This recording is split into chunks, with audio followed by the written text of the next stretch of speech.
Yake George Floyd ameuomba Umoja wa Mataifa uunde tume huru kuchunguza mauaji wa Marekani wa asili ya Afrika yanayofanywa na polisi. Marekani imewawekea vikwazo watu wa makampuni 39 akiwemo rais wa Syria Bashar al-Assad na mkewe Asma vya kuzuia mapato ya serikali yake. Habari za asubuhi, msikilizaji wa Capital Radio na mtazamaji wa Capital Television. Taarifa habari inasokona nami Constantine Mihambo. Wakulima mpunga wilayani Kilosa mkoani Morogoro wamesema mabadiliko ya tabia nchi yameathiri shughuli zao, hivyo kuiomba serikali kuendeleza maeneo ya skimu za umwagiliaji pamoja na kuwatafutia maeneo zaidi yaliyo rasmi kwa shughuli hizo kutokana na yaliyopo kuwa finyo. Baadhi ya wakulima wamesema hayo wilayani Kilosa na alipokuwa akizungumza ninachokomisha kilimo cha mpunga ambacho ni tegemeo kubwa kwa chakula na biashara. Umetaja tatizo jingine kuwa ni ukosefu wa maeneo bora ya kilimo na gharama kubwa ya bei za pembejeo, na ameomba serikali kuendeleza maeneo ya skimu za umwagiliaji ikiwemo barabara zinazoingia na kutoka mashambani. Meneja wa mradi wa kupunguza upotevu wa mpunga kabla ya baada ya mavuno, Bwana Grayson Fernand, anasema wameamua kuwafundisha wakulima kilimo bora na kudhibiti upotevu wa mazao kwa kutonunua holela mbegu isizosajiliwa. Kamishna Tume ya Taifa ya Uchaguzi Jaji mstaafu Thomas Mihayo ameanza ziara kukagua utaratibu wa zoezi la uwekaji wazi wa daftari la kudumu la wapiga kura awamu ya pili. Jaji Mihayo amesema zoezi hilo aliwahusu watu ambao hawakujiandikisha kwa daftari, huku wananchi wakiomba kuongeza muda kwa madai siku 4 walizopewa ni siku za kazi, hivyo wana mashaka kuwa watakosa muda wa kufika kwenye vituo. Katika ziara ya mkoa wa Arusha, Kamishna Mihayo alianzia kwenye vituo vya mtaa wa Mureti na ametaka wananchi kutopuuzia zoezi hilo.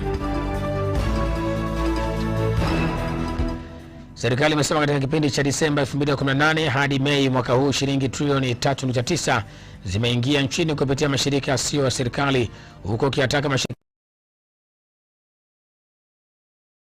iliyokunufaisha malengo ya fedha hizo. Waziri wa Afya, Maendeleo ya Jamii, Jinsia, Wazee na Watoto, Mheshimiwa Umi Mwalimu amesema hayo jijini Dodoma alipokuwa akiongoza utaratibu wa mashirika yasiyo ya serikali ya Tanzania bara. Anasema fedha nyingi zinaingia nchini kwa ajili ya kutekeleza mipango mbalimbali ya maendeleo, lakini baadhi ya mashirika hayaweki wazi takwimu za mapato na matumizi ya fedha hizo. Waziri Umi ameelekeza mashirika yasiyo ya serikali nchini kuzingatia maelekezo ya mwongozo huo kwa kutekeleza majukumu yake kwa kuzingatia utaalamu wa kisekta kwa kila afua iliyokuwa inatekelezewa na mashirika hayo.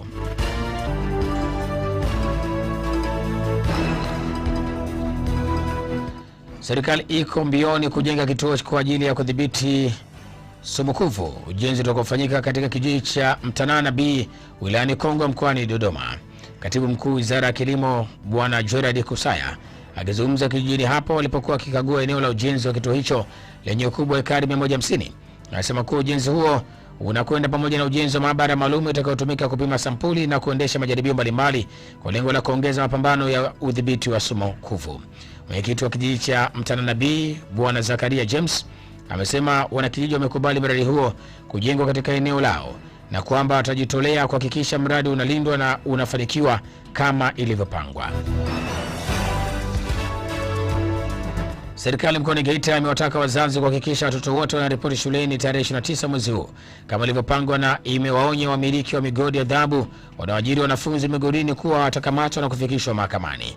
Afisa elimu mkoa wa Geita Bwana Arnold Msuya amesema serikali haitafumbia macho tatizo la utoro kwa wanafunzi kwa kigezo cha watoto kujishughulisha na shughuli za uchimbaji madini na shughuli za kilimo kwa kipindi hiki ambacho shule zimefunguliwa rasmi. Bwana Msuya amesema serikali imejipanga vyema kuwapokea wanafunzi na miundombinu yote imekamilika, huku akiwataka walimu kujipanga ili kuhakikisha watoto wanafundishwa kutokana na miongozo iliyowekwa. Kaka yake George Floyd, Marekani mweusi ambaye kifo chake kilitokea akiwa mikononi mwa polisi weupe na kuzusha maandamano makubwa ya kupinga ubaguzi, ameomba Umoja wa Mataifa uunde tume huru wa kuchunguza mauaji wa Marekani wa asili ya Afrika yanayofanywa na polisi. Kaka yake Floyd Pilonisi amesema hayo wakati akihutubia Baraza la Umoja wa Mataifa la Haki za Binadamu iliyoandaa mdahalo wa dharura leo kujadili ubaguzi wa rangi wa kimfumo nchini Marekani na kwingineko. Nchi za Kiafrika zinamshinikiza kamishna wa haki za binadamu wa Umoja wa Mataifa Michelle Bachelet kuchunguza ubaguzi wa rangi na ukiukwaji wa uhuru wa raia unaofanywa na polisi dhidi ya watu wa asili ya Kiafrika nchini Marekani. Akihutubia mkutano huo, Bachelet ametoa wito kwa nchi kupambana na matukio ya zamani ya utumwa na ukoloni na kutoa fidia. Wiki iliyopita aliomba bunge la Marekani kupitisha mageuzi ambao watawajibisha polisi kwa ukatili wao. Rais Donald Trump tayari amesaini amri ambayo amesema itahimiza utendaji kazi mzuri wa polisi. Marekani imewekea vikwazo watu na makampuni 39 akiwemo rais wa Syria Bashar al-Assad na mkewe Asma vya kuzuia mapato ya serikali yake katika jitihada za kushinikiza Syria kurejea katika mazungumzo yanayoongozwa na Umoja wa Mataifa. Akitangaza uamuzi huo, waziri wa mambo ya nchi za kigeni wa Marekani Mike Pompeo amesema vikwazo vingine vingi zaidi vinapaswa kutarajiwa dhidi ya serikali ya Assad katika wiki ya miezi ijayo. Vikwazo hivi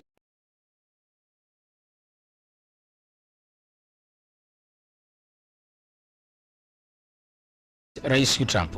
Wakati vikwazo vya awali vya Marekani vililenga zaidi serikali ya Syria, sheria hii mpya pia inawadhibu watu, taasisi na makampuni ya Syria na kigeni na inaunga mkono shughuli za kijeshi nchini Syria zinazofanywa na washirika wa nchini Lebanon ambao wamekuwa wakisaidia serikali hiyo kupigana na makundi ya upinzani. Korea Kaskazini imesema imepanga kurejesha mazoezi ya kijeshi kwenye mpaka wake wa Korea Kusini na kuwapelekea wanajeshi katika maeneo ambayo awali yalikuwa vituo vya pamoja vya kiwanda vya utalii, wakati mgogoro kuhusu kampeni ya wanaharakati wa Korea Kusini ya kusambaza vipeperushi ukipamba moto. Kwa mujibu wa vyombo vya habari vya serikali, uongozi wa jeshi la Korea Kaskazini umesema wanajeshi watatumwa katika eneo la kiviwanda katika mji wa mpakani wa Kaesong pamoja na milima ya Kumgang katika pwani ya mashariki. Vituo vya ulinzi katika eneo la kijeshi kati ya nchi hizo mbili itafunguliwa tena na kampeni ya kulipiza ya usambazaji wa vipeperushi dhidi ya Korea Kusini itaanzishwa. Mipango hiyo ya Pyongyang inafanyika siku moja baada ya kuilipuka na kuharibu ofisi ya mawasiliano kati ya Korea mbili katika upande wake wa mpaka mjini Kaesong. Na India na China zimesema zinataka amani huku zikiendelea kutupiana lawama baada ya wanajeshi wa pande zote kukabiliana vikali katika mpaka wao wa Himalaya na kuwaua karibu wanajeshi 20 wa India. Waziri Mkuu wa India Narendra Modi amesema kupitia televisheni ya taifa kuwa hawajamchochea yote kwa sababu ni bayana kuwa India inataka amani na kama itachokozwa basi itachukua hatua inayofaa ya kujibu. Mjini Beijing, waziri wa mambo ya kigeni wa China Wang Yi ametaka India kuadhibu wote waliohusika katika mapambano hayo, huku akionya India kutoipuuzia dhamira ya China ya kukilinda kile inachozingatia kuwa ni uhuru wa mipaka yake. Matamshi ya Wang yametolewa baada ya kufanya mazungumzo ya simu leo na waziri mwenzake wa India Subrahmanyam Jaishankar. Ukamilisha taarifa habari, huu tena ni muktasari wake.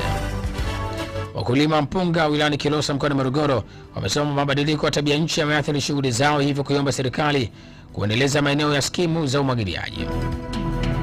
Tume ya Taifa ya Uchaguzi imeanza ziara kukagua utaratibu wa zoezi la uwekaji wazi wa daftari la kudumu la piga kura awamu ya pili. Kaka yake George Floyd ameuomba Umoja wa Mataifa uunde tume huru ya kuchunguza mauaji wa Marekani wa asili ya Afrika yanayofanywa na polisi. Na Marekani imewawekea vikwazo watu na makampuni 39 akiwemo rais wa Syria Bashar al-Assad na mkewe Asma vya kuzuia mapato ya serikali yake.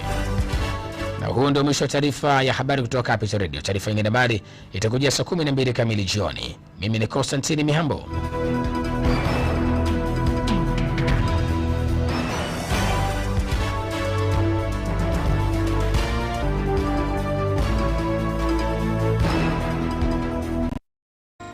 Watch Capital News live on our social media accounts, YouTube Capital TV and Facebook Capital Television Tanzania from Monday to Friday at 9:30 p.m. Don't forget to subscribe and put notification on.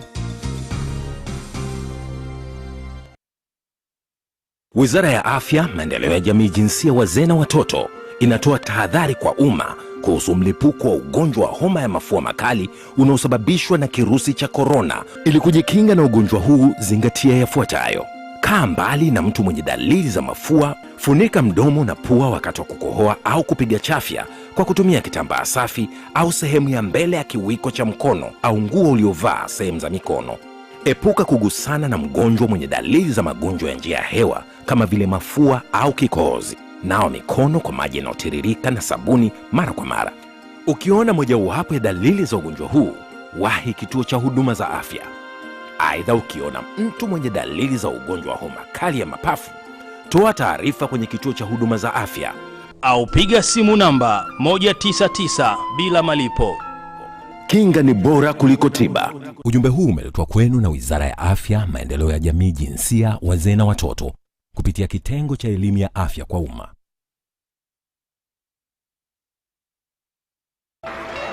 Away first time, good start from Bolt. Bolt leading a moment and going away.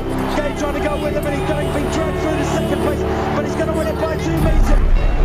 Away first time, good start from Bolt. Bolt leading a moment and going away.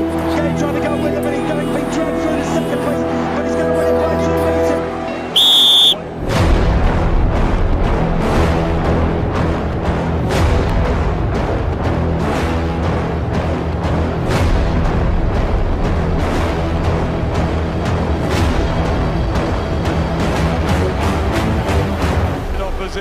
Marquinhos, he did lose and left.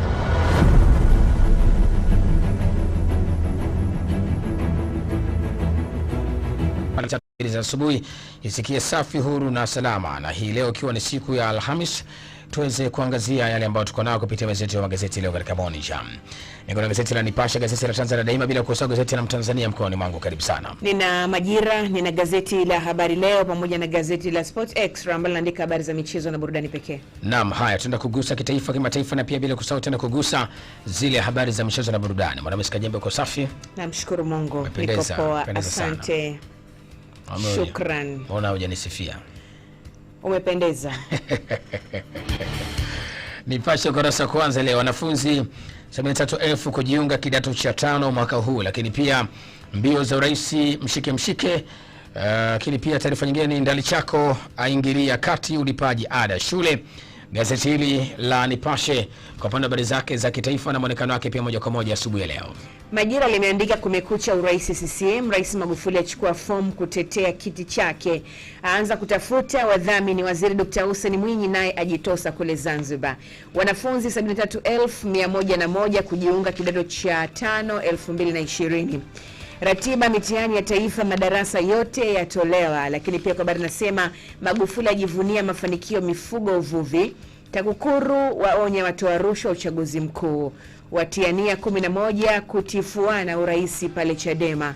Gazeti la Majira limeweza kuandika hayo ukurasa wake wa kwanza, habari zile za kitaifa. Na Tanzania Daima leo limeweza kuandika 11 watiania urais Chadema. Vigogo ardhi wapandishwa mahakama ya Kisutu. Familia 8 za kosa makazi.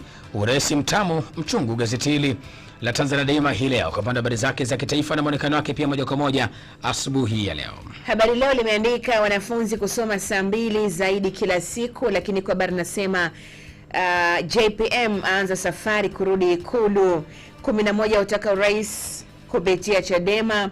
Waliochukua fomu Zanzibar wafikia 5. 73,101 waitwa kidato cha 5. Gazeti la Habari Leo limeandika hayo ukurasa wake ule wa kwanza. Mtanzania leo, JPM ajipanga upya, lakini pia taarifa nyingine ni serikali ya shauri wamiliki shule binafsi kuhusu ada. Maombi Lissu kukamatwa kuanza kusikilizwa. Gazeti hili la gazeti la Mtanzania kwa upande habari zake za kitaifa na muonekano wake pia moja kwa moja asubuhi ya leo. Tuangalie habari za kimataifa sasa, nikiwa na gazeti la Majira ukurasa wake 19. Iko habari hapa inasema bei ya shuka chanjo homa ya vichomi, lakini mauaji ya wanawake yazua taharuki kule Afrika ya Kusini. China, India wa Korea katika migogoro tena. Ni Majira limeweza kuandika hayo katika upande wa habari zile za kimataifa. Mtanzania leo kimataifa, WHO yafurahishwa majaribio dawa ya kutibu corona kutoka kule Marekani. Misionari akiri makosa ya unyanyasaji kingono kutoka kule Marekani. Korea Kaskazini yatoa sababu za kulipua ofisi. Gazeti hili la Mtanzania kwa upande wa habari zake za kimataifa hii leo. Tanzania Daima hii leo limeweza kuandika hapa kwa upande wa habari zake za kimataifa, Korea Kaskazini Kusini zafufua chuki na visasi. Gazeti hili la Tanzania Daima kwa upande wa habari zake za kimataifa leo mezani. Tuangalie michezo na burudani sasa katika magazeti ambayo tunayo, nikianza na gazeti la Habari leo ukurasa wake ule wa mwisho iko habari nasema Azam FC waipania Yanga. Kala Jeremiah ataka ulinzi wa kisheria. Wamiliki wa Azam Complex wapongezwa. Yanga chupu chupu. Madui waichimba mkwara Simba. Gazeti la Habari leo limeandika ukurasa wake wa mwisho habari zile za michezo na burudani. Haya, Tanzania Daima hii leo limeweza kuandika hapa ubabe watawala JKT Tanzania na Yanga. Simba ya mkana Morrison, TFF ya wapa 5 waamuzi. Gazeti hili la Tanzania Daima hii leo kwa pande habari zake za michezo na burudani na kurasa wake mwisho imeweza kuonekana hapa. Majira limeandika Diamond kumpiga Tafu Babu Tale mbio za ubunge. JKT Tanzania Yanga zalazimishana sare Jamhuri. Uongozi waomba radhi tukio la Lamine. Simba waitangazia vita Mwadui FC ni gazeti la Majira ukurasa wake ule wa mwisho. Habari za michezo na burudani. Mtanzania leo Yanga chupu kuchapwa Dodoma, lakini pia Mkude chini ya uangalizi maalum. Gazeti hili la Mtanzania kwa pande habari zake za michezo na burudani na muonekano wake pia moja kwa moja asubuhi leo. Nina Sport Extra ambalo andika habari za michezo na burudani pekee. Kwa habari nasema Simba ya izidi ujanja TP Mazembe. Yanga yampa kiungo milioni 90 asaini miaka 2. Lakini kwa habari nasema Morrison anasepa Yanga. Waarabu waonyesha jeuri ya fedha. Yanga ya kwama Dodoma. Lamine Moro apewa kadi nyekundu kuikosa Azam. Lakini Vena ataka mabao mita 20 Simba pale. Ni ukurasa wake wa kwanza gazeti la Sport Extra michezo hapa nyumbani. Ukurasa wake wa mwisho kimataifa michezo iko habari nasema Bayern mabingwa Bundesliga. Arteta ambakiza Luis pale Arsenal. UEFA kuchezwa kwa siku 12 tu. Ni habari hizo za kimataifa michezo. Sport Extra limeandika ukurasa wake wa mwisho. Nipashe leo limeweza kuandika hapa Yanga yapunguzwa kasi, ili pia Ven awapa mzuka ubingwa Simba. Viongozi wajichanganya michango ndanda. Sasa nataka taji la UEFA maneno yake Lewandowski. Gazeti hili la Nipashe kwa pande habari zake za michezo na burudani na muonekano wake pia moja kwa moja asubuhi hii ya leo.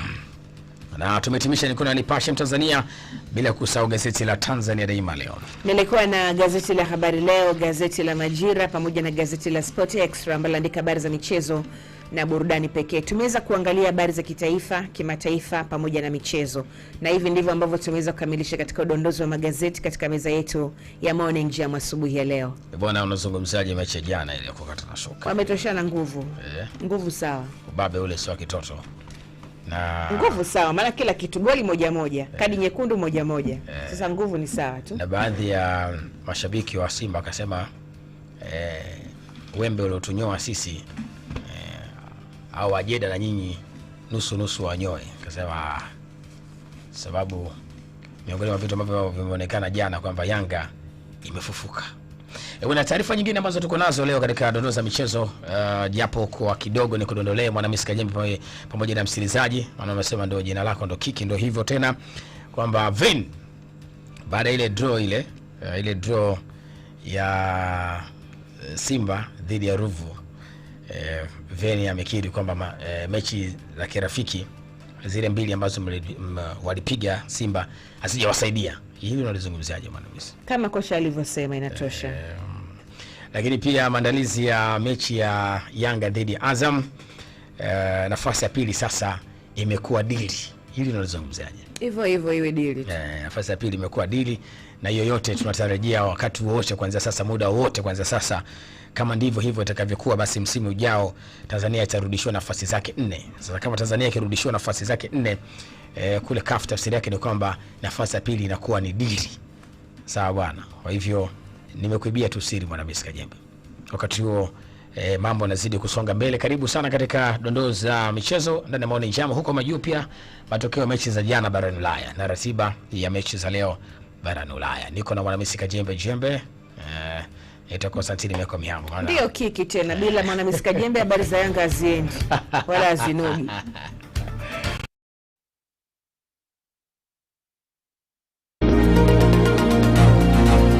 Karen, tell us how has it been going at this year's festival? Well, the turnout, Vanessa, is amazing as it is. Thomas, hello.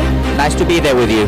What is the purpose of this meeting and who will be in attendance? Talking about how African countries can stop relying to a large extent on. We are definitely seeing a lot of deeply political films, either directly treating a political issue or with a political subtext. Don't miss the live special report between Capital Television and Dashwell Television at 9:30 p.m.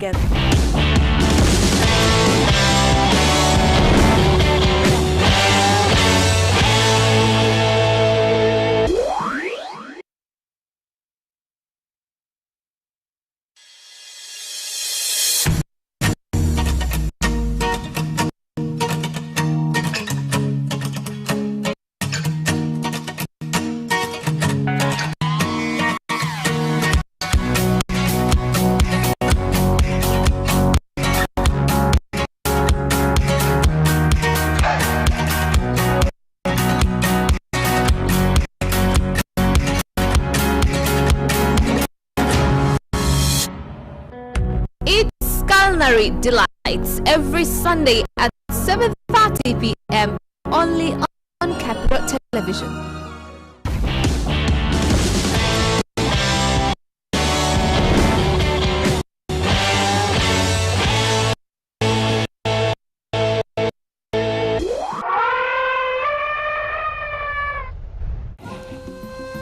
These past few months have been uncertain.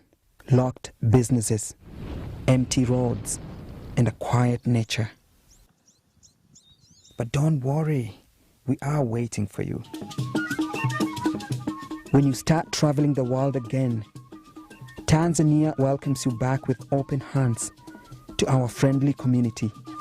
Diverse culture, nature walks, Swahili experiences, and many more wonders. Remember those groundbreaking dances? We will enjoy them again as we sip a cup of kahawa. One thing we know for sure is that we will together overcome this uncertainty. Tanzania is ready to have you back. As soon as you're ready to come back, take good care of yourselves. Karibu tena, Tanzania. Unforgettable.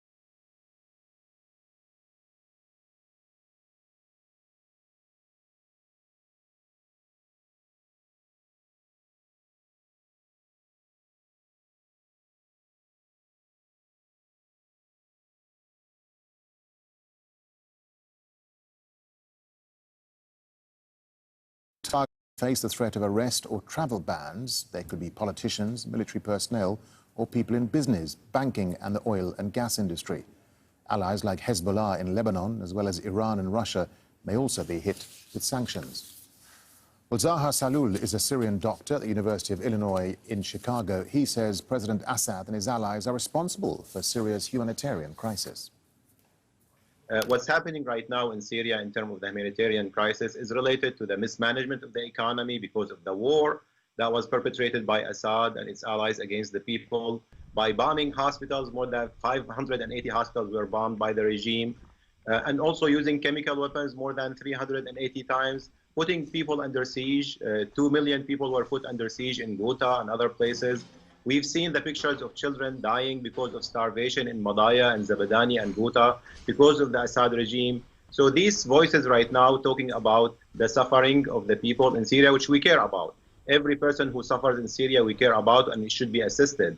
But to talk about these issues by the same government that bombed hospitals, used chemical weapons, bombed schools and markets, and starved people to death, to me sounds very hypocritical and double standard. In Mali, an influential religious leader is calling for people to protest against the government. Mahmoud Diko's comments followed demonstrations earlier in the month demanding the resignation of the president, Ibrahim Boubacar Keita. Nicholas Haak has more now from Dakar. Too little, too late, says Mahmoud Diko. The cleric is calling on Malians to go back on the streets on Friday. On June 5th, tens of thousands of his supporters had answered to his call surrounding the presidential palace, asking for President Ibrahim Boubacar Keïta to step down. Diko says that he is no longer legitimate and has lost control of Mali and its borders. This is a warning to our leadership. If you are seeing such protests, it's because nothing is working. It's the existence of Mali as we know it that is under threat.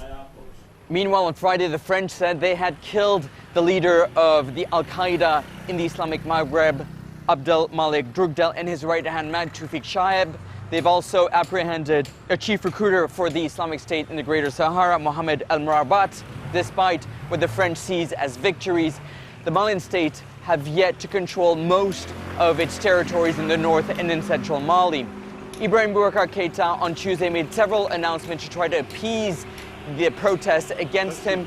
He says that teachers have been on strike for 7 months will get a 20% pay raise. He's willing to dissolve the newly elected National Assembly and the Constitutional Court, and is calling for a national unity government. Despite all of this, it seems that Diko will